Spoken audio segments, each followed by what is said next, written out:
ఈ లోకంలో వెంకటేశ్వరావతారాన్ని మొట్టమొదట చూసినటువంటి వాడు ఒక్క గొల్లవాడు. అందుకే ఇప్పటికీ సుప్రభాతం చదవగానే మొట్టమొదటి దర్శనం గొల్లే చేస్తాడు.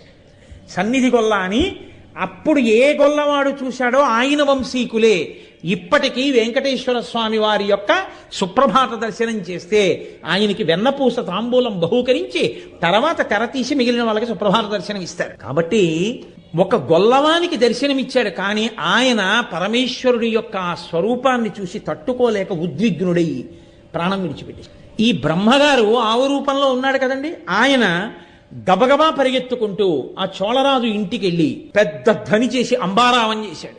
రాజు అరే ఆవుకి ఏ ఆపద కలిగింది ఇలా అరుస్తోందని, పూర్వం న్యాయ ఘంట అని ఉండేది. ఎవరు ఆపద కలిగినా గంట మోగిస్తే రాజుగారు బయటకు వచ్చేవారు.